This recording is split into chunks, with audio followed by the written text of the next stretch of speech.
디모데전서 2장 1절부터 4절까지입니다. 시작. 그러므로 내가 첫째로 권하노니 모든 사람을 위하여 간구와 기도와 도구와 감사를 하되 임금들과 높은 지위에 있는 모든 사람을 위하여 하라. 이는 우리가 모든 경건과 단정함으로 고요하고 평안한 생활을 하려 함이라. 이것이 우리 구주 하나님 앞에 선하고 받으실 만한 것이니 하나님은 모든 사람이 구원을 받으며 진리를 나는 데에 이르기를 원하시느니라. 아멘. 자, 오늘 말씀 제목을 모든 임금들의 구원 이렇게 붙여봤어요. 특히 2절 말씀에 보면 임금들과 높은 지위에 있는 모든 사람을 위하여 하라. 이는 우리가 모든 경건과 단정함으로 고요하고 평안한 생활을 하려 함이라. 그리고 나서 4절에 보면 하나님은 모든 사람이 구원을 받으며 진리를 아는 데 이르기를 원하시느니라 그랬습니다. 이 말씀은 어떤 말씀인지 금방 아시겠죠? 그 임금들을 위해서 기도하는 목적이 뭐예요? 여기에 나와 있는 대로 2절 말씀에 임금들과 높은 지위에 있는 사람들을 위하여 기도하라고 그랬잖아요. 그렇게 해야 경건하고 단정함이고 고요하고 평안한 생활을 할 수 있다. 그런 얘기잖아요. 네. 뭐 어려운 거 하나도 없는데.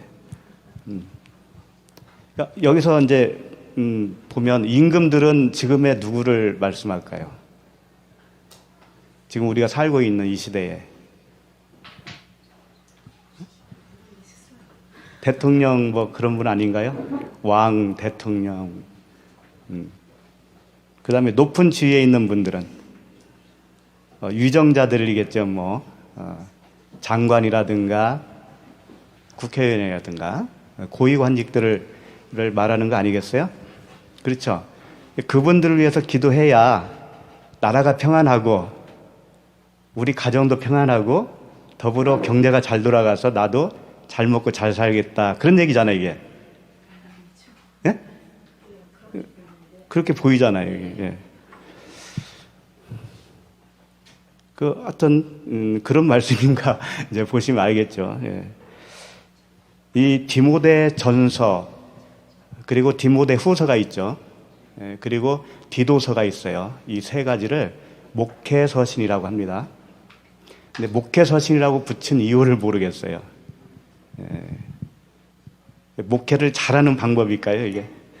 아니면 목회를 할 때 이렇게 교훈을, 성도들에게 교훈을 주면서 해야 되는 거야. 그런 취지일까요? 그렇게 보이기 때문에 목회서신이라고 붙이기는 한 거예요. 근데 성경은 항상 일맥상통으로 그 내용이 항상 일정해요. 어디 가서 힘 주고 어디 가서 힘을 덜 주고 이런 것도 없다고요. 항상 복음이에요. 그러니까 목회서신이라고 특히 붙일 이유도 없는 거죠. 그래서 이제 그 디모데전서 서신서의 그 취지를 보면 4장 12절에 이제 이런 말이 있어요. 누구든지 내 연소함을 업신여기지 못하게 하고 오직 말과 행실과 사랑과 믿음과 정절에 있어서 믿는 자에게 본이 되어 내가 이를 때까지 읽는 것과 권하는 것과 가르치는 것에 전념하라. 이렇게 되어 있어요. 그러니까 디모데는 사도 바울이 영적 아들로 일컬었죠. 영적 아들이라 하면서 내가 올 때까지 읽는 것, 권하는 것, 가르치는 것에 창념하라. 이게 목회자에 한해서 해당되는 말씀일까요, 이게? 안 그래요. 우리 모든 성도들이 다 이래야 되는 거예요. 읽는 거, 그 다음에 권하는 게 뭐예요? 권하는 거, 그 다음에 가르치는 거죠. 이것은 우리 모든 성도에게 해당되는 거예요. 그러니까 오늘 말씀도 이런 맥락에서 봐야 되는 겁니다. 어떤 특정한 사람의 이야기가 아니고 어떤 리더자의 이야기가 아닌 거예요. 그래서 우리들도 집에서 성경을 좀 읽어야 됩니다. 스스로 읽어야 돼요, 스스로. 그래야 내가 그 성령의 감동을 느껴요. 성경을 읽어야. 그래야 뜨거움도 경험하는 거예요. 뜬구름 잡는 거 아닙니다. 성경을 읽어야 돼요. 그래야 권면할 수 있는 능력이 생기고요. 가르칠 수가 있어요. 그래야. 아까도 말씀드렸지만 이 본문은 약간 난제에 해당돼요. 좀 난제라고 이게.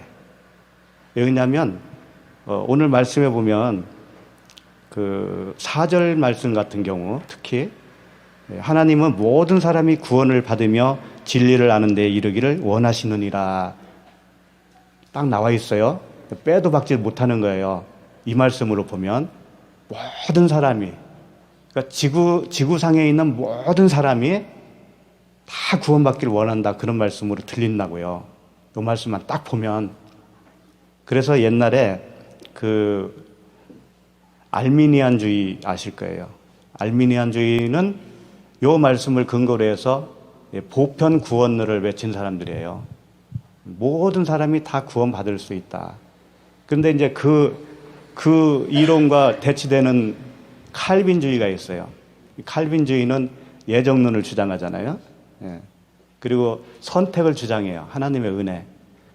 그렇기 때문에 이 둘이 항상 부딪혔어요. 지금도 아마 교단별로 좀 다를 겁니다. 장로교 같은 경우는 칼빈주의를 따르니까. 또 감리교나 성결교 그쪽은 좀 다르죠. 그래서 이런 논쟁들이 있습니다. 그래서 이 말씀을 다룬다는 게 엄청 힘들어요. 제가 여기서 이제 어떻게 주장하냐에 따라서 이제 2단, 3단이 되기 때문에 그래요. 그럴 거 아니겠어요? 알미니안주의를 따를 것이냐, 칼빈주의를 따를 것이냐, 그것이 문제로다.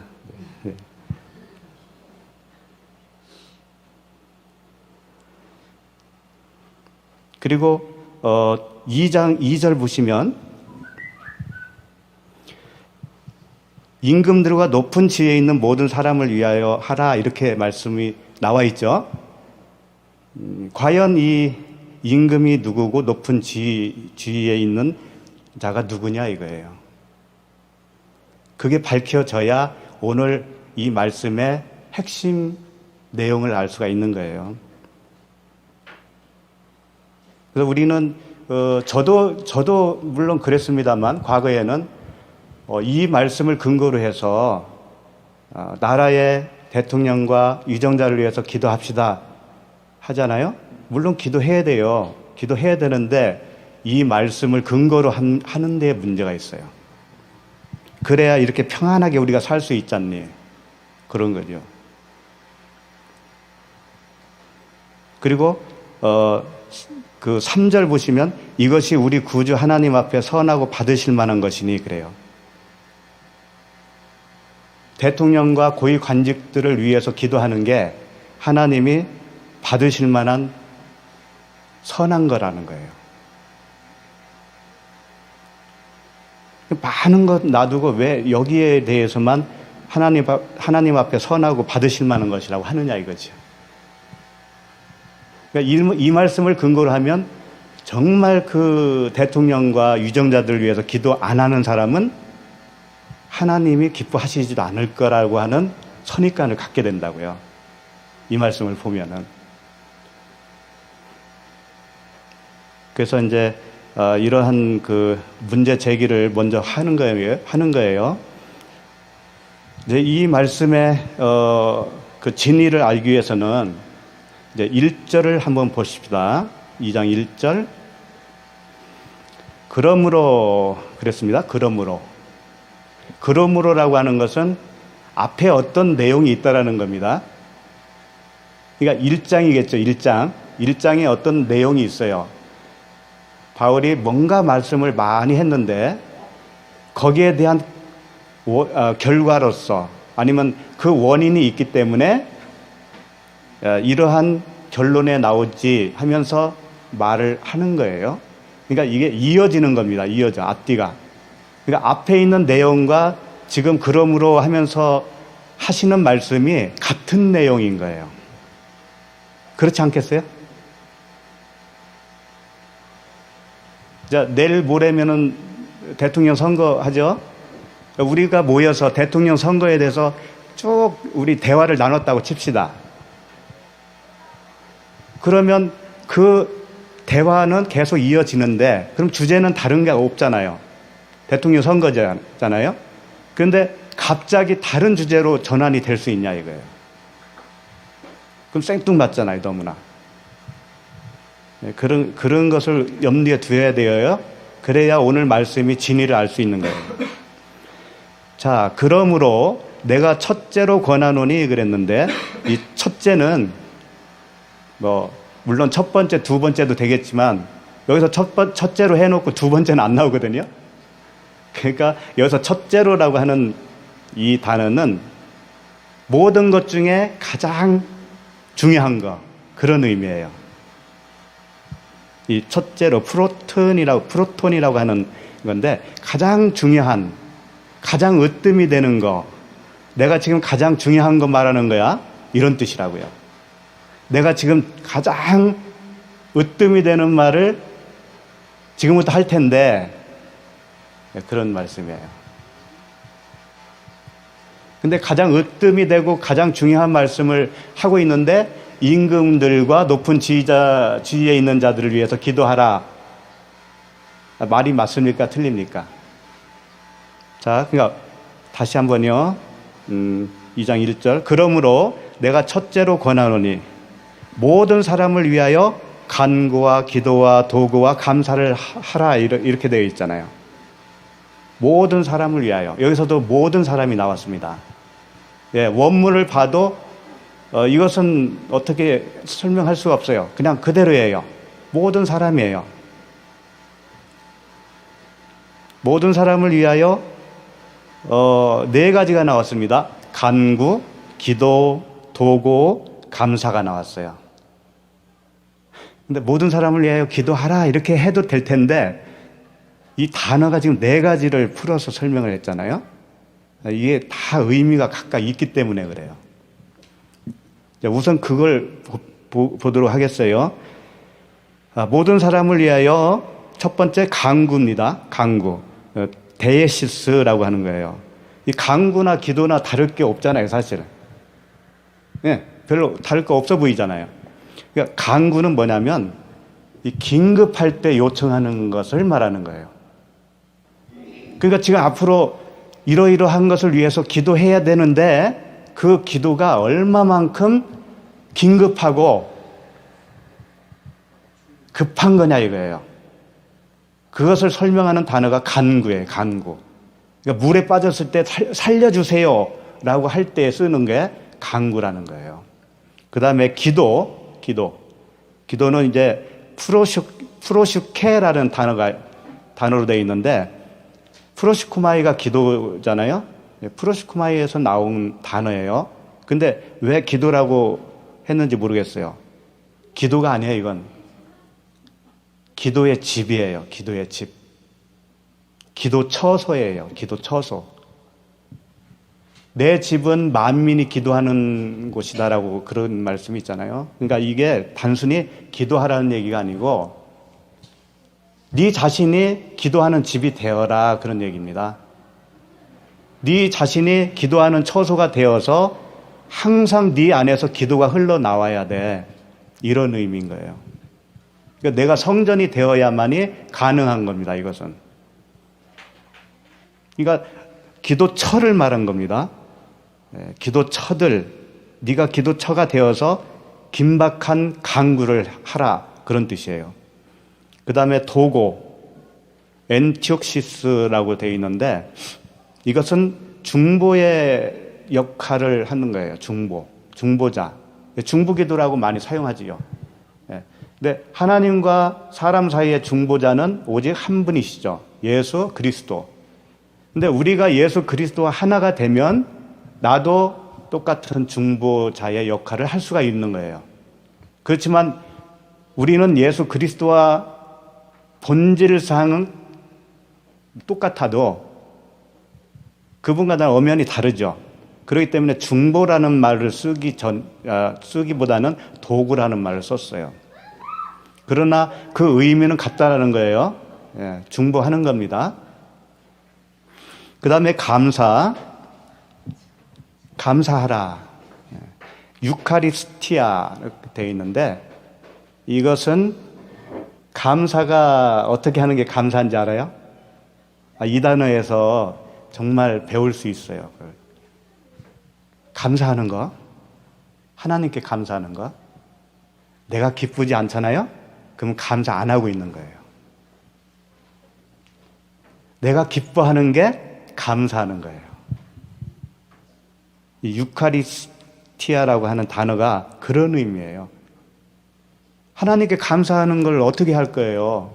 그러니까 잘 모르니까 몸으로 하려고 그러잖아요, 사람들이. 그런 게 아니고 진짜 그 의미는 기뻐하는 거예요. 뭘 기뻐해야 되겠어요? 하나님과 그 하나됨에 대한 기쁨, 나를 구원해 준 그 구원의 기쁨, 늘 날마다 함께 동행해 주시는 그 기쁨, 어느 곳에 처하든지 그분이 나를 보호해 준다고 하는 그 경험을 통해서 오는 기쁨. 내가 기뻐해야 그분이 좋아하신다고요. 다른 것보다도 기뻐하는 게 감사하는 겁니다. 그거 잊지 마셔야 돼요. 그러니까 간구와 기도와 도고 거기에 기쁨이 첨가된 거예요. 감사가 첨가된 거예요. 왜? 그렇게 기도하면 응답해 줄 것이니까 미리 감사할 수 있는 거예요.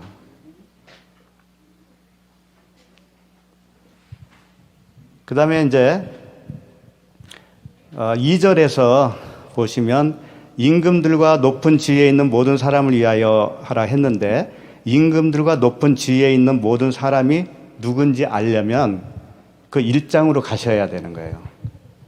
그러니까 임금들과 높은 지위에 있는 자들에 대해서 1장에서 이미 말씀을 해 주셨거든요. 그래서 1장을 봐야 되는 거예요. 그러므로 이전 것은 그래서 1장으로 한번 가봐야 됩니다. 자, 1장으로 한번 가보시겠어요? 1장 3절부터 보시죠. 내가 마게도냐로 갈 때에 너를 권하여 에베소에 머물라 한 것은 어떤 사람들을 명하여 다른 교훈을 가르치지 말며 지금 사도 바울이 디모데에게 보낸 서신인데 마게도냐로 갈 때에 너를 권하여 에베소에 머물라 한 것은 에베소에 머물라 했다라는 거죠. 어떤 사람들을 명하여 다른 교훈을 가르치지 말며 그러니까 어떤 사람들이 다른 교훈에 빠져 있다라는 겁니다. 그들을 바로 잡아주라 그런 얘기예요. 4절 신하와 끝없는 족보에 몰두하지 말게 하려 함이라. 어떤 잘못된 교훈에 빠진 자들이 어떤 상태냐면 신화와 끝없는 족보에 몰두하고 있다라는 거예요. 그래서 신화는 말이거든요. 말이 전해져 오는 게 신화예요. 장로의 유전이라는 말이 들어보셔서 아시죠? 그러니까 율법에 어떤 그 사람들이 만들어서 더한 겁니다. 원래 율법이 10가지라면 그 조항을 막 잘게 쪼개요. 그래서 계속 그걸 만들어냅니다. 그래서 그게 장로의 유전으로 흘러내려오는 거예요. 그래서 그것을 지키고 있는 본인들은 하나님의 말씀을 잘 지키고 있다고 착각에 빠지는 거예요. 장로의 유전이에요. 그 신화. 끝없는 족보. 이 족보는 이런 거죠. 우리는 아브라함의 후손들이다라고 하는 것. 이스라엘 민족이야, 선택받은 백성이야 라고 하는 그런 것들이 있잖아요. 우리들로 말하면 우리는 3대째 기독교 집안이야 라든가 우리 교회는 장로교야. 우리 교회는 순복음 계열 교회야. 그러면서 이제 그 교단의 어떤 우월성을 강조하면서 내가 여기에 몸담고 있으니, 여기에 교인으로 있으니 얼마나 자랑스럽냐 이런 거죠. 그런 것으로 자기 구원을 드러내려고 하는 거 있잖아요. 그런 걸 말하는 거예요. 이런 것은 믿음 안에 있는 하나님의 경륜을 이름보다 도리어 변론을 대는 것이라. 이런 것은 진리가 아니기 때문에 서로 다툼이 있고 변론이 있는 거예요. 네가 잘했어, 내가 잘했어. 네가 우월하냐, 내가 우월하냐. 그런 거. 이 교훈의 목적은 청결한 마음과 선한 양심과 거짓이 없는 믿음에서 나오는 사랑이거늘 사람들이 이에서 벗어나 헛된 말에 빠져 율법의 선생이 되려 하나 자기가 말하는 것이나 자기가 확증하는 것도 깨닫지 못하느니라. 그러니까 지금 여기서 교훈의 목적, 교훈이 뭐예요? 율법이에요. 지금 그걸 말씀하고 있는 겁니다. 율법의 목적은 청결한 마음과 선한 양심과 거짓이 없는 믿음에서 나오는 사랑이거늘 율법 안에 있는 그 내용, 그 진리의 내용이 청결한 마음, 선한 양심, 거짓이 없는 믿음에서 나오는 사랑인데 그런 그 열매는 나타나지 않고 변론만 내고 있구나. 그런 뜻이죠. 이어서 이제 청결한 마음, 선한 양심은 뭐냐면요. 보통 우리가 알고 있는 그런 상식적인 청결한 마음 또는 선한 양심 이런 것이 아니에요. 이것은 하나님 말씀 진리로 지어져 있는 나의 그 내면의 세계를 말하는 거예요.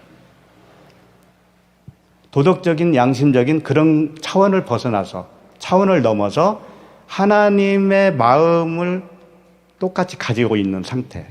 하나님이 보고 있는 시선, 그 시각으로 나도 같이 보고 있는 상태. 그런 상태를 말하는 겁니다.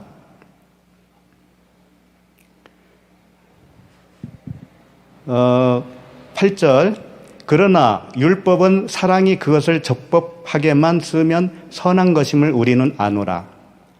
율법은 사람이 그것을 적법하게만 쓰면 선한 거라는 거예요. 율법을 어떻게 쓰는 게 적법하게 쓰는 걸까요, 그러면? 율법을 적법하게 쓴다. 그러면 율법이 선한 것이 된다는 건데, 율법의 기능은 죄를 깨닫게 하는 거예요. 근데 율법이 뭔지를 먼저 아셔야 되는데, 율법은 하나님의 기준입니다. 절대적인 기준이에요. 하나님의 거룩한 법입니다. 이걸 폐할 수가 없어요. 하나님의 법은 폐하는 게 아니에요. 정밀하게 말하면 폐하는 게 아니고 거기서 내가 빠져나오는 걸 얘기하는 거예요. 폐했다라고 그렇게 표현을 했어도 내가 율법 아래에 있다가 율법 아래에서 나온 상태를 폐했다라고 표현은 할 수 있어요. 그러나 율법은 항상 있습니다. 누구에게 있어요? 거기서 빠져나오지 못한 사람에게는 항상 율법으로 있는 거예요. 그래야 그 사람을 죄를 깨닫게 하실 거 아니에요. 율법은 항상 있는 거예요. 그 율법은 하나님의 거룩한 법인데 적법하게 쓴다는 이유는 그 내용은 뭐냐면 그 율법을 내가 지킬 수 없다라는 것을 내가 전실하게 깨닫는 거예요. 그게 율법을 적법하게 쓴 거예요. 그게. 그러면 율법이 우리에게 하고자 했던 목적이 이루어지겠죠. 죄인이다라고 하는 것을 폭로시키니까 내가 할 수 없구나. 그러니 나는 죽게 되었네. 오호라 나는 공고한 자로다. 이 자리로 몰아가는 거라니까요. 율법이. 그렇게 되면 적법하게 쓴 건데 앞에 말하는 사람들이 그걸 못 깨달았다는 거죠. 못 깨달으면 어떻게 하냐면 율법을 계속 지키려고 그래요. 지켜서 영광 돌리려고 한단 말이에요. 지킬 수 없는 것을 계속 그렇게 하고 있는 거죠. 처음에는 다 그렇게 합니다. 우리가 열심히 합니다. 그러다가 이것으로 되지 않는 거구나. 이렇게 하나님께 영광 돌리는 게 아니었구나. 처절한 그 자기 아무것도 아닌 자기, 생명이 없는 자기를 깨닫게 될 때가 오는 거죠. 그때까지 몰고 가는 게 율법이에요. 그러니까 9절 말씀을 보시면 알 것은 이것이니 율법은 옳은 사람을 위하여 세운 것이 아니요. 그렇죠?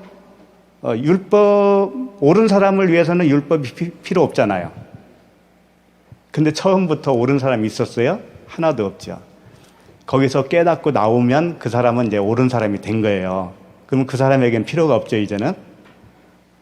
율법 옳은 사람을 위하여 세운 것이 아니요 오직 불법한 자와 복종하지 아니하는 자와, 여기서 계속 나오죠.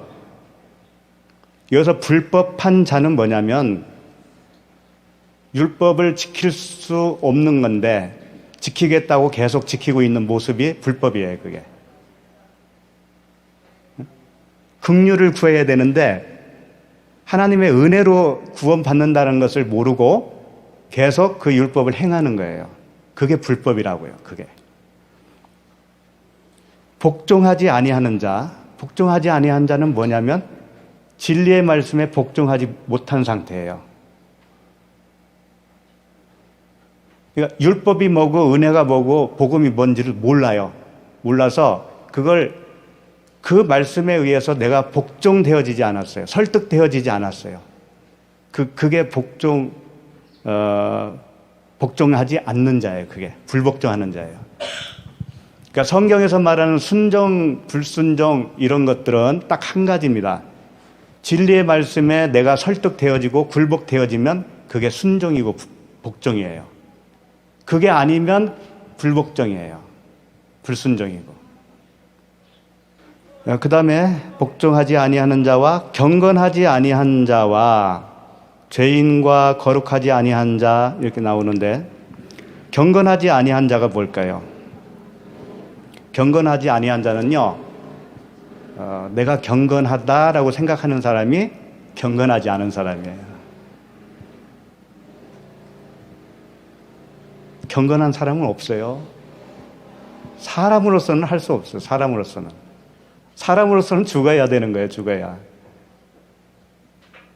근데 죽지 않고 방향을 다른 쪽으로 가는 거예요. 내가 할 수 있다라고. 내가 경건하기 위해서 큐티도 하는 겁니다. 내가 경건하기 위해서 기도도 하는 거예요. 진짜 경건은 그게 아닌 거예요. 내가 경건하지 못하다는 것을 깨닫는 게 경건입니다.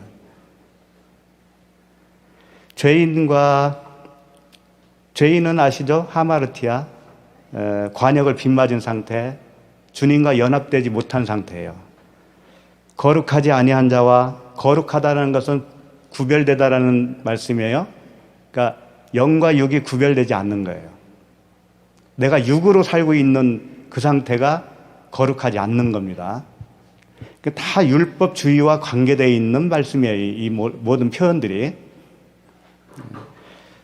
망령된 자와, 망령되다 할 때 이 망령은 뭐냐면 거룩하지 않는 것, 거룩과 이 반대되는 개념으로 보면 돼요. 신을 모독하는 겁니다. 신을 모독하는 거, 하나님을 모독하는 거, 그게 망령이에요. 하나님을 모독하는 것이 율법주의자들이잖아요. 바리새인들 다 같은 건데 여러 가지 단어로 표현을 하는 겁니다. 다 같은 거예요. 그리고 아버지를 죽이는 자와 어머니를 죽이는 자, 살인하는 자, 이런 자가 얼마나 있겠습니까만 사도 바울은 에베소에 이런 자가 있다라는 거잖아요. 디모데에게 가서 좀 잘 가르쳐줘. 거기에 이런 사람들이 있거든. 그런 얘기예요. 아버지를 죽였다라는 거예요. 아버지는 성전입니다. 성전의 개념이에요. 너희가 하나님의 성전인 것과 그랬잖아요. 내가 성전이 되지 않으면 아버지를 죽인 거라고요. 어머니는 뭐냐면 성령의 개념입니다. 어머니는 말씀이에요. 말씀. 내가 성전이 되지 않으면 당연히 성령도 없으시겠죠.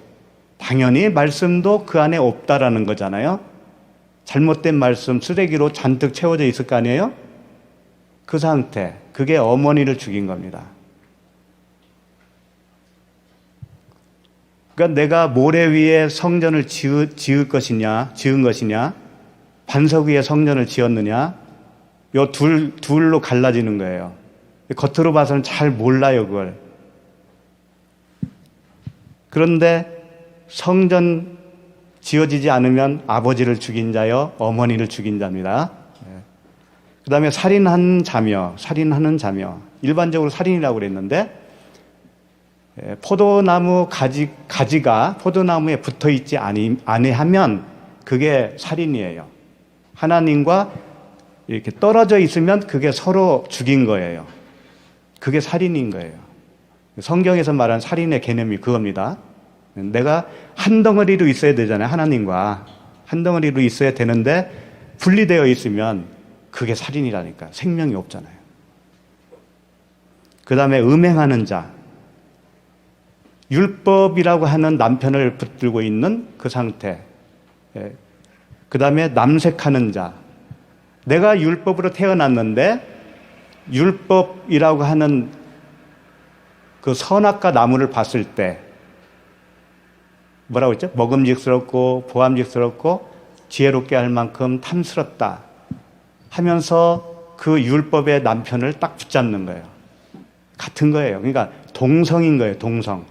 나도 율법이지만 그 율법도 자기와 같은 성이란 말이에요. 그래서 동성애자라고 표현하는 거예요. 그게 남색이라고 한 거죠. 인신매매를 하는 자. 인신매매는 뭘까요? 율법으로 가르치면 그 생명을 파는 겁니다.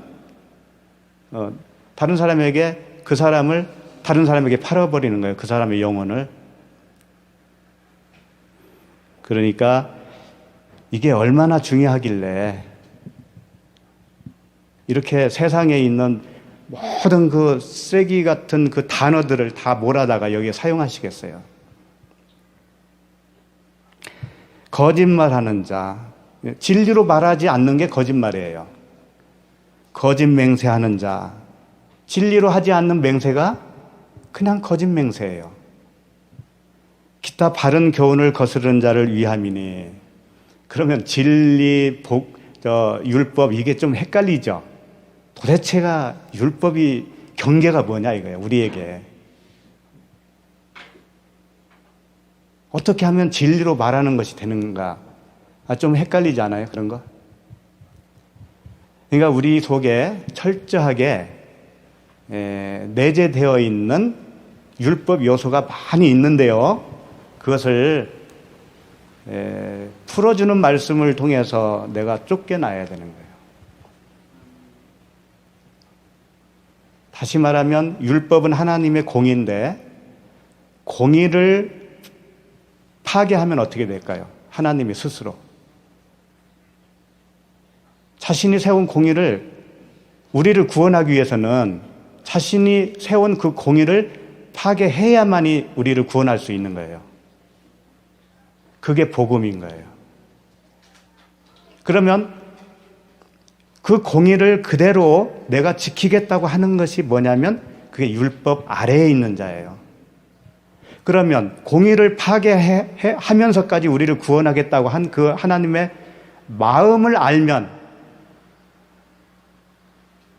그게 진리라고요. 그게. 그 진리는 진리 쪽은 어떻게 가냐면 항상 긍휼을 구하는 쪽으로 가게 되어 있어요. 내가 아무것도 아닌 자라고 하는 고백이 나올 수밖에 없어요. 그래서 하나님이 나를 은혜로 구원해 주지 않으면 안 된다는 사실을 철저하게 믿고 따라가는 사람이에요. 그 반대편의 율법주의자들은 뭐냐면 예수 믿는다고는 합니다. 예수님께서 나의 죄를 대신해서 돌아가셨다. 그걸 믿어요.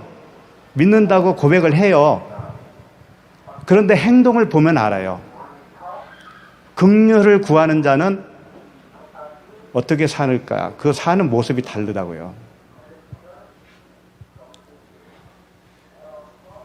예수님의 희생으로 내가 구원받았다라고 하지만 여전히 그 말씀의 진리를 모르면 어떻게 살게 되냐면 자기가 한다고, 자기가. 그러니까 이렇게 되는 거죠. 그 베드로가 얼마나 좋아요. 의리 있고. 그러니까 예수님이 내가 십자가에서 죽을 거야 그러니까 아우 그러면 안 되죠 그랬잖아요. 얼마나 인간적이에요. 그렇게 사는 사람들이 율법주의자인 거예요. 인간적으로는 좋아 보입니다. 하나님을 위해서 이렇게 해야 된다고 애써서 말씀들을 많이 해요. 하나님을 위해서 이렇게 해야 된다. 우리는 하나님을 위해서 할 수 있는 자가 못 돼요. 하나님이 하시게 할 때만 할 수 있어요. 그걸 구별해야 돼요. 그걸. 그러니까 베드로가 돌아가시면 안 되죠. 그러니까 사단아 내 뒤로 물러가라 그랬잖아요. 근데 왜 그런 표현을 썼겠어요? 내 뒤로 가라. 나라고 하는 사람이 주님 뒤로 가면은 내 앞에 누가 있어요? 응? 내가 주님 뒤에 숨으면 내 앞에 누가 있냐고요? 주님이 계시지. 주님이 앞에서 가셔야 된다고요. 근데 베드로는 주님보다 앞에서 갔습니다. 그게 절도요 강도라는 거예요. 나보다 앞선 자니까. 나보다 앞선 자는 절도요 강도요. 그러니까 의롭게 보이는 것이 어쩌면 앞서서 행하는 거예요. 그러니까 우리는 주님 뒤로 가야 됩니다. 주님 뒤로 가서 엎이세요. 그분이 우리를 얻고 가실 거예요. 네. 자, 12절 보시면 나를 능하게 하신 그리스도 예수 우리 주께 내가 감사함은 나를 충성되이 여겨 내게 직분을 맡기심이니 내가 전에는 비방자요 박해자요 폭행자였으나 도리어 긍휼을 입은 것은 내가 믿지 아니할 때에 알지 못하고 행하였음이니라. 자, 아까 처음부터 이러이러한 자, 비진리에 있는 자, 율법 아래에 있는 자의 모습들을 쭉 나열했죠. 그러고 나서 바울이 지금 어떤 말을 하고 있냐면 내가 저런 사람이었었어. 그러는 거예요. 내가 저런 모습이었거든. 그래서 그걸 비방자, 박해자, 폭행자라고 표현한 겁니다. 이 비방, 박해, 폭행은요, 사람을 폭행하고 그랬다는 얘기 아니에요, 이게. 하나님을 그렇게 폭행했다라는 거예요, 자기가. 그런 의미예요, 이게. 물론 스데반이 죽을 때 옳게 여겼어요. 다메섹 도상으로 그 예수 믿는 자들을 잡으러 갔었죠. 행동으로도 옮겼던 사람이에요. 그러나 그걸 말하는 게 아니에요. 그것도 포함이 되겠지만. 그러니까 주님이 그랬잖아요. 네가 나를 왜 박해하느냐 그랬어요. 다메섹 도상에서. 그럼 성도들을 박해하는 게 주님을 박해하는 것도 되죠. 그렇지만 그의 그 비진리적으로 율법 아래에 갇혀서 살고 있는 그 전체의 삶이 주님을 박해하고 있었던 겁니다. 그런 의미예요. 그러니까 은혜로 이것을 알게 됐다라는 얘기입니다. 지금은. 예. 자, 14절. 우리 주의 은혜가 그리스도 예수 안에 있는 믿음과 사랑과 함께 넘치도록 풍성하였도다. 절대로 빠져나올 수 없는 그런 영적 상태에서 자기가 빠져나온 것은 그분의 넘치는 사랑 때문이었다. 그걸 고백하고 있는 거예요. 믿보다 모든 사람이 받을 만한 이 말이요 그리스도 예수께서 죄인을 구원하시려고 세상에 임하셨다 하였도다. 죄인 중에 내가 괴순이라. 자, 이런 뜻이 뭐냐면 처음에는 그 살인자, 아버지, 어머니 살인자 여러 가지 표현으로 율법 아래에 있는 자들을 설명해 왔잖아요. 그리고 나서 자기가 최종적으로 자기 모습이 그랬다고 하면서 내가 죄인 중에 괴수다라고 고백을 하게 된 겁니다. 이렇게 된 자들 모든 자 2장에서 말하는 모든 사람, 모든 자에게 기도하라고 그랬죠? 모든 사람을 위해서 기도하라고 그랬죠? 그 모든 사람이 이런 사람들이다 이거예요. 죄인 중에 괴수다라고 고백하는 모든 자. 그들만 구원받기 때문에 그래요. 그들만 구원받을 대상자예요. 지구촌 모든 인간을 모든 사람이라고 한 것이 아니라는 거예요. 그리고 이제 19절 볼까요? 1장 19절. 믿음과 착한 양심을 가지라. 어떤 이들은 이 양심을 버렸고 그 믿음에 관하여서는 파선하였느니라. 그 다음에 그 가운데 후메네오와 알렉산더가 있으니 내가 사단에게 내준 것은 그들로 훈계를 받아 신성을 모독하지 못하게 하려 함이라. 자, 이 말씀이 뭐냐면 계속 같은 말을 하는 거예요. 율법 아래에 갇혀서 영적으로 눈이 멀어 있는 사람들의 이야기를 쭉 설명하고 거기서 은혜를 받아서 나온 자기를 소개하면서 끝으로 이제 어떤 두 사람을 들어서 설명을 하는 거예요. 두 사람이 누구예요? 후메네오와 알렉산더죠. 이들이 지금 대표적인 인물로 또 꼽아서 설명을 또 반복을 하는 겁니다. 이들이 누구냐면 그 가운데 후메네오라고 되어 있죠. 그 이전에 처음부터 봐야 되겠네요. 19절이죠. 19절. 믿음과 착한 양심을 가지라. 이것은 뭐냐면 아까도 설명드렸지만 착한 양심은 그냥 도덕적 착한 양심 그런 게 아니에요. 진리로 선하게 지어진 영적 그 지각을 가진 상태를 말하는 거예요. 주님의 마음을 가진 자, 주님의 시각으로 볼 줄 알고 주님의 귀로 들을 수 있는 그런 상태로 지음받은 상태. 그게 착한 양심이다라고 표현했을 뿐이에요. 근데 어떤 이들은 이 양심을 버렸다라는 거죠. 그 믿음에 관하여는 파선하였다 그랬단 말이에요. 이건 무슨 얘기냐면 완전하게 지어졌는데 다시 버렸다 그런 의미가 아니에요. 구원 받으면 끝이에요. 다시 취소되는 법이 없다니까요. 그러니까 이 말씀 잠깐 잘못 알면 양심을 다시 버렸다고 그러니까 그렇게 생각이 쉬운데 그게 아니고 이 뭐냐면 그 믿음에 관하여 파선하였다라고 했을 때 이 단어들은 마치 이런 거예요. 믿음에 이르지 못했다 이런 겁니다. 믿음이 있었는데 믿음을 버린 게 아니고 믿음이 이루어지지 못한 상태. 그러니까 암초에 걸려서 깨진 거예요.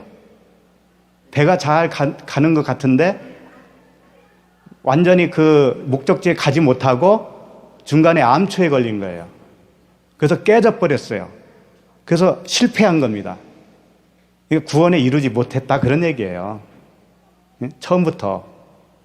누가 그 가운데 후메네오와 그랬어요. 후메네오는 히메나이오스라고 되어 있는데요. 뜻이 뭐냐면 세상신과 결혼했다 그런 뜻이에요. 히메나이오스 여기서 아마 휴머니즘이 나오지 않았을까 그래요. 휴머니즘이 인본주의자잖아요. 인본주의. 그러니까 이 후메네오는 세상신과 결혼했다. 하나님 신과 결혼해야 되잖아요. 그리스도와 함께. 이렇게 되는데 반대로 되어 있는 상태예요. 그리고 알렉산드로스. 이것은 인간의 보호라고 하는 뜻을 가지고 있어요. 하나님이 보호를 해야 되는데 인간이 보호하는 거예요. 인간이. 그러니까 역시 같은 의미죠. 이 두 사람이 지금 상징적으로 나오는 거예요. 율법에 의하여 자기 죄를 보게 하려면 어떻게 해야 되겠어요? 이들을 구원하려면은.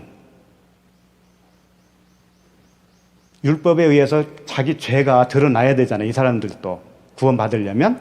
그럼 어떻게 해야 되겠어요? 가르쳐야지.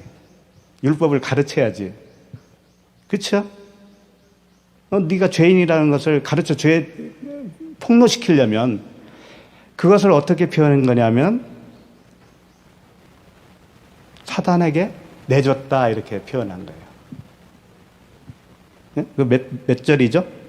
20절에 내가 사탄에게 내준 것은 그들로 훈계를 받아 신성을 모독하지 못하게 하려 함이라.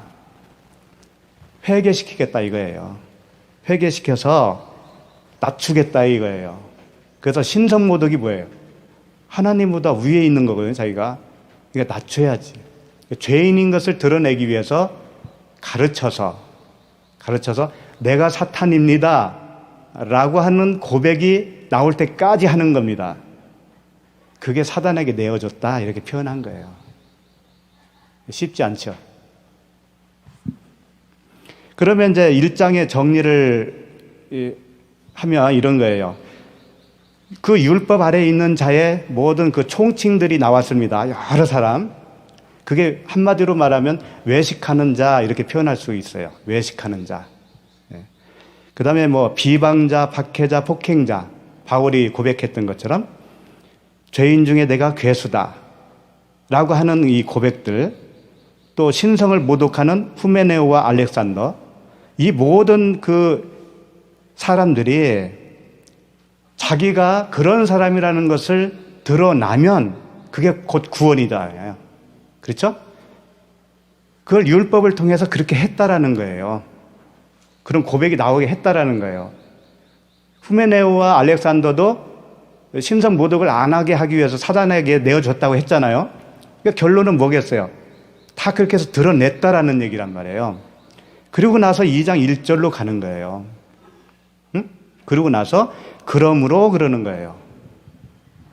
그 율법의 기능으로 인해서 각자가 짐승이요, 사탄이요, 마귀라고 하는 사실을 드러냈어요, 이제. 그러면 드러났다고 해서 그게 구원은 아닙니다. 그것은 1차적인 거예요, 1차적인 거. 하나님과 연합이 있어야 되는 거예요. 그 2차적으로는. 이제 그 단계로 넘어가자는 거예요. 그러므로 1장에서 설명한 모든 사람들의 그 상태가 이러이러하니까, 그러므로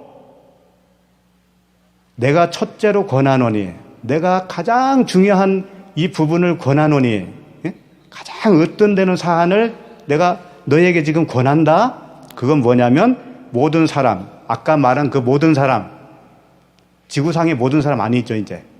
아시겠죠?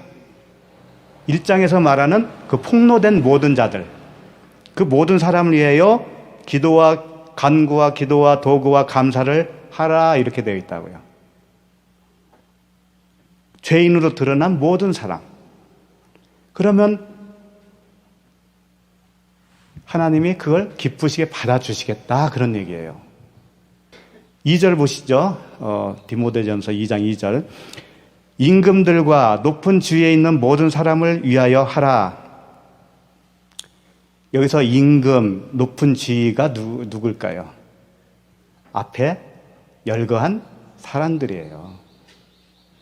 세상 임금, 우리가 세상 임금이었다고요. 예?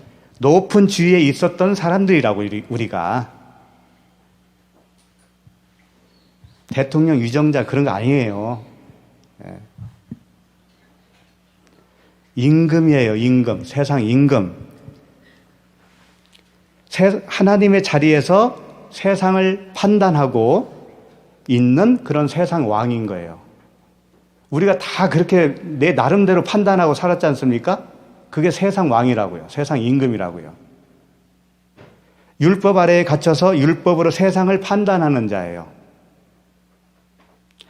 율법으로 세상을 판단하는 자는 어떤 말들을 하냐면 항상 법을 얘기해요. 법을. 오늘 주일이잖아. 응? 그리고 오늘 무슨 날인데 부활절이잖아. 뭐 이런 거 있잖아요. 그러니까 어떤 법을 얘기하는 거예요. 그래서 그 법에 항상 우리가 순종해야 하는 것처럼 전하는 자들이라고요. 근데 우리는 어떤 법의 아래에서 살아야 되는 거예요? 성령의 법, 생명의 성령의 법. 하나님께 엎혀서 살면은요, 그분이 인도하실 거 아니에요. 그게 성령의 법으로 사는 거예요. 그것은 법을 지키라 마라 이런 차원이 아닌 거예요. 그냥 그 마음에 그냥 넘어가게 되어 있어요. 그러니까 윤리 도덕적으로도 좋아 보일 수밖에 없는 거예요. 예? 그걸 무시하고 사는 게 아니라고요.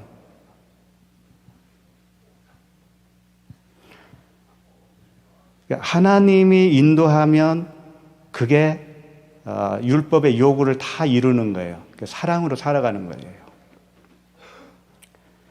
영의 사람이 되지 못하고 육에 속한 사람들, 이게 세상 임금인 거예요. 높은 자리에 있는 자들. 요한계시록 6장 15절 보니까 그냥 제가 읽어드릴게요. 땅의 임금들과, 땅의 임금이라고 나오죠? 왕족들과 장군들과 부자들과 강한 자들과, 이게 다 뭐예요? 아까 1장에서 봤던 자들의 모습, 우리들의 총칭이에요. 그것을 부자라고도 하고 강한 자라고도 하고 임금이라고도 하고 여러 가지로 표현을 하는 거예요. 그게 세상 임금이에요. 근데 세상 임금을, 우리를 구원하기 위해서는 어떻게, 주님이 어떤 모습으로 오셨냐면 당연히 세상 임금의 모습으로 오셨죠.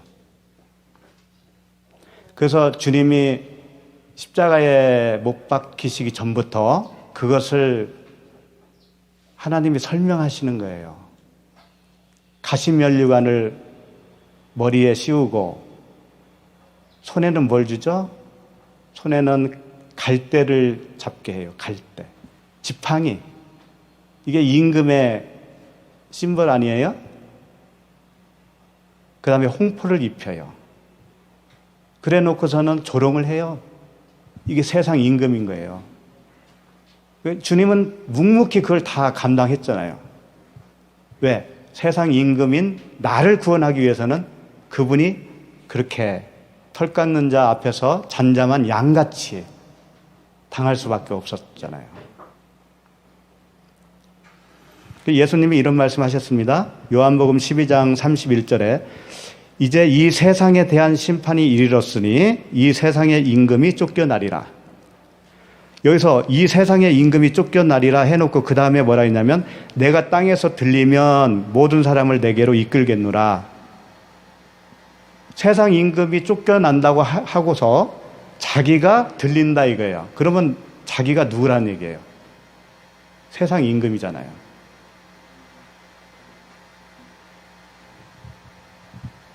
이렇게 말씀하시면 자기가 어떠한 죽음으로 죽을 것을 보이심이리라. 이러라.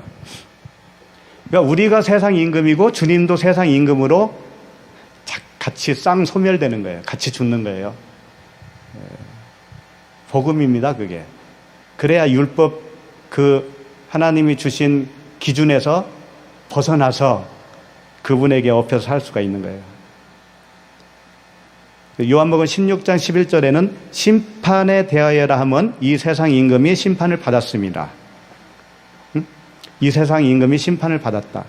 본인을 말씀하고 있는 거예요. 예수님 자신이 심판을 받은 세상 임금이고 그것을 바라보는 나는 저게 나였구나 라고 그 믿음으로 십자가에서 함께 죽는 거예요. 요한복음 19장 19절에서는 찾아보려면 찾아보세요. 요한복음 19장 19절에서 빌라도가 패를 써서 십자가 위에 붙이니 나사렛 예수 유대인의 왕이라 기록되었더라. 자, 주님이 죽으신 그 십자가 위에 나사렛 예수 유대인의 왕이다라고 썼습니다. 이건 무슨 뜻이에요? 설명해드렸듯이 그분이 세상 임금이잖아요. 세상의 왕, 유대인의 왕. 우리가 유대인이에요. 표면적 유대인이었다고요. 그 겁대기를 죽이는 거잖아요. 겉에. 이것을 20절에서는 예수께서 못 박히신 곳이 성에서 가까운 거로 많은 유대인이 패를 입는데 히브리와 로마와 헬라 말로 기록되었더라. 그러니까 히브리 말로만 기록된 게 아니고요. 로마, 헬라의 말로 기록되었더라. 이 의미도 있지 않겠어요? 그 이스라엘 백성을 위해서만 죽으신 게 아니고 세상의 모든 이방인들까지도 그 죽음에 동참시키는 거예요. 네가 세상 임금인데 내가 세상 임금이 되어서 내가 죽어줬다. 이 죽음에 너도 동참하면 너도 구원인 거야. 그런 말씀입니다. 다시 디모데전서 2장으로 가셔서요. 2절 보시면 임금들과 높은 지위에 있는 모든 사람을 위하여 하라. 이 뜻은 이제 잘 아시겠죠? 어떤 한 나라의 대통령이나 어떤 유정자를 위하여 기도하라는 뜻이 아니라는 거예요, 이제. 내가 세상 임금이었네요. 라고 고백을 해야 됩니다, 우리가. 내가 스스로 높은 자리에 앉아 하나님을 대적했군요. 내가 마귀요, 사탄이요, 귀신이요, 거짓 선지자요. 그렇게 고백이 나와야 됩니다, 우리 안에서. 그렇게 깨닫고 긍휼을 구하고 있는 자를 위하여 기도하라 이거예요. 그러면 어떻게 하겠다고요? 이는 우리가 모든 경건과 단정함으로 고요하고 평안한 생활을 하려 함이라. 구원이에요. 하나님과의 연합이에요. 이게 되어야 진짜 평안이라는 거예요. 진짜 너의 삶이 평안한 삶을 살 수 있는 거야. 경제가 발전해서 잘 먹고 잘 살게 될 거야 라고 하는 말이 아니란 말이에요. 절대적으로 아니라고요. 그러니까 이 말씀을 그냥 적용을 하면은요, 그렇게밖에 말을 못해요. 대통령을 잘 뽑아야 나라가 살고 경제가 살고, 정권이 어떤 정권이 들어서야 어쩌고 저쩌고 그럽니다. 물론 그렇게 틀리다는 말은 아니에요. 좋은 사람이 하면 좋죠. 근데 정말 좋은 사람은 어떤 사람인 것 같아요? 대통령 후보. 네? 진짜 좋은 사람 되려면 아까 쭉 설명드렸잖아요. 내가 세상 임금이군요. 내가 사탄이군요. 선거 유세 때 이런 말 하는 후보 봤어요? 그런 후보 있으면 얼른 찍어주고 싶더라고. 왜? 그런 분을 통해서 하나님 역사하실 거 아니에요. 응? 근데 세상은 안 그래요. 힘의 논리예요. 힘의 논리. 어떤 특정한 사람이 옳다면 왜 그 몰표가 돼야 될 텐데 나누어지죠? 견해가 있을 거 아니에요. 각자 견해가. 그러니까 세상에는 절대적인 선도 없고 절대적인 악이 없어요. 그럼 진리를 아는 우리는 어떤 그런 모습으로 살아야 되겠어요? 우리는 진리냐 진리 아니냐의 선악 구분으로 살아야 돼요. 그 눈이 우리에게 있어야 돼요. 그럼 투표도 하지 말아야 될까요? 이것은 세상 법을 따른 겁니다. 네. 대한민국 국민으로서 마땅히 해야 할 거 다 해야 되는 거예요. 투표 참여도 하고 각자의 그 소견이 있을 거 아닙니까? 각자의 옳은 대로 찍으시면 돼요. 그리고 거기에 대한 결론은 어떻게 되겠어요? 결과는 수능을 해야죠. 내가 좋아하는 사람이 안 됐을 때 기분 나빠가지고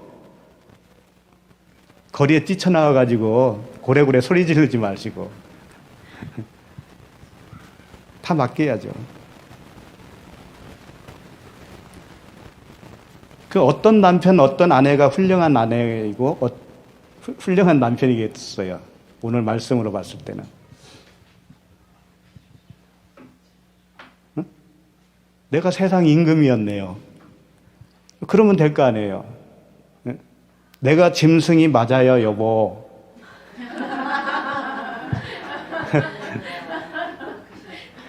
내가 교만한 뱀이었어요, 여보. 응?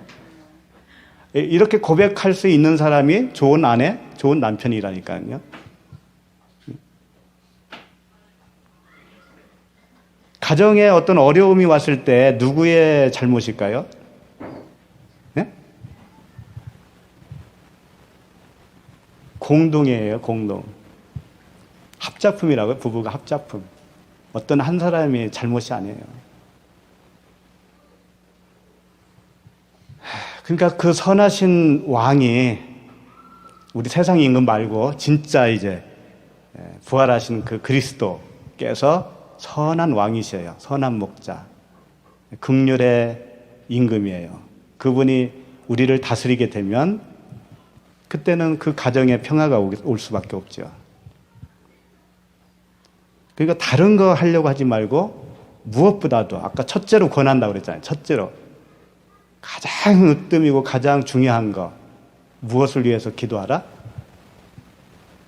그 임금, 세상 임금으로 폭로된 사람을 위해서 기도하라. 높은 자리에 있었다라는 것을 고백하는 자를 위해서 기도하라. 우리 부부들도 서로 그렇게 되어야 될 것이고 우리 자녀들도 그렇게 되어야 되겠죠. 그러니까 자녀가 훌륭한 자녀가 어떤 자녀겠어요? 공부만 잘해야 되나요? 자녀는 그렇게 내가 우리 엄마 아빠를 다스렸던 세상 임금이구나. 그거 깨달으면 돼요. 그렇게 알만한 자녀들이 있을지 모르겠네요. 그래서 하나님의 말씀으로 머리가 부서져야 됩니다. 박살나야 돼요. 그래야 진정한 평강이 임해요.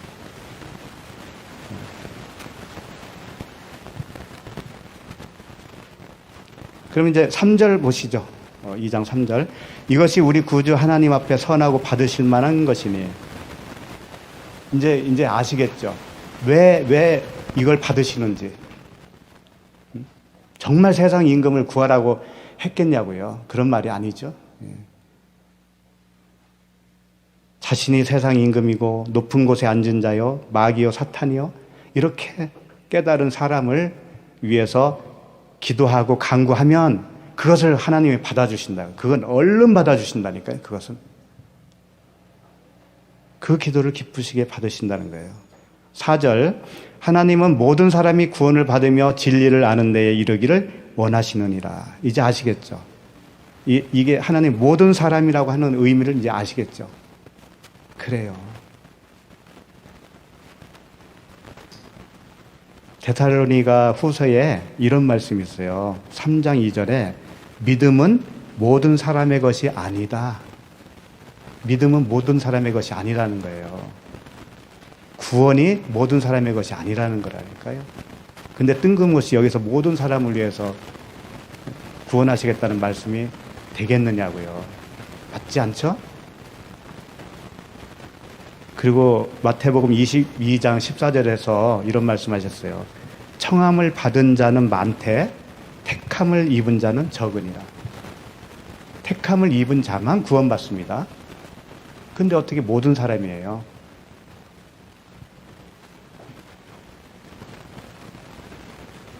택함을 입었다는 거, 긍휼을 얻었다는 거 얼마나 감사한 거예요.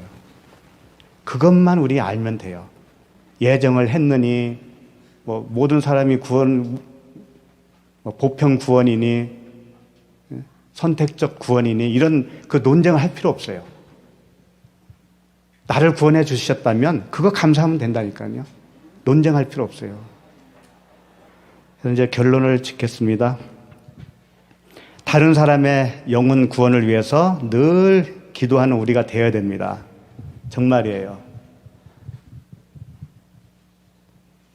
주위의 가족들, 친척들, 또 직장 동료들 많잖아요. 그들을 위해서 기도하는데, 오늘 말씀 맥락으로 볼 때는요, 아무한테 다 기도하는 건 아니에요, 사실은. 왜냐하면 자기 존재를 알아가고 있는 사람이 대상자가 된다고요. 물론 지나가면서도 복음 전하고 할 수 있죠. 근데 주님이 진짜 원하는 게 뭐냐면 그런 사람이 발견되면 너희 주위에 있잖아. 강팍한 사람 안 됩니다. 정말 힘들어요. 그들을 볼 때 정말 간구하고 기도하고 도고 중보하고 그러면 하나님이 그들을 구원해 주겠다는 거예요. 그거 기다렸다는 듯이 그랬다는 거죠. 그래서 오늘은 함께 기도했으면 좋겠어요. 눈을 감으시고 그 입술로 고백하셔도 되고 그냥 속으로 하셔도 돼요. 우리 여기 모인 우리 서로를 위해서 먼저 기도해야 됩니다. 우리가 어떤 존재인가를 알았다고 하더라도요, 그것은 우리가 속고 있을 수도 있어요. 그 정도가 아닐 수도 있거든요. 하나님이 알려줘서 아는 것은 달라요. 그냥 들어서 한 거하고 다르다고요. 그런 경지가 이루어야 됩니다. 정말 내가 그렇구나. 안 그러면은요, 우리의 삶이 변하지 않습니다. 똑같아요. 나의 모습을 보게 하시고, 그걸 내가 정말 고백하고, 하나님이 우리에게 생명을 입혀 달라고 이렇게 서로를 위해서 기도하고요. 우리 지체들을 위해서, 가족을 위해서, 친구들 위해서, 직장 동료들을 위해서 함께 기도하겠습니다. 하나님 아버지 은혜를 감사합니다. 오늘 말씀대로 하나님 아버지 첫째로 권한다고 하는 그 말씀대로 우리가 기도를 하겠습니다. 하나님, 가족 중에도 구원에 이르지 못한 우리 많은 가족들이 있습니다. 하나님, 형제들도 있고 직장 동료들도 많이 있습니다. 하나님 아버지, 우리의 자녀들을 불쌍히 여겨 주시옵소서. 그들을 불쌍히 여겨 주시옵소서. 그들의 내면 세계를 바라볼 수 있도록 주님, 그들의 마음을 만져 주시옵소서. 우리가 하나님을 대적하는 자여, 비방자여, 폭행자였다라는 사실을 알게 하여 주시옵소서. 바울과 같은 고백이 나오게 하여 주시옵소서. 내가 죄인 중에 괴수였구나. 하나님 아버지, 그러한 그 속에서부터 우러나오는 고백을 허락하여 주시옵소서. 그때 주님의 생명을 입혀 주시옵소서.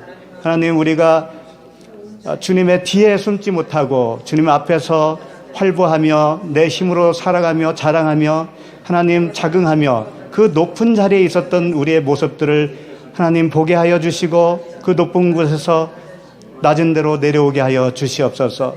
세상 임금이 바로 나요, 높은 지위에 앉아있던 그 자가 바로 나였다라는 사실을 가르쳐 주시기를 원합니다.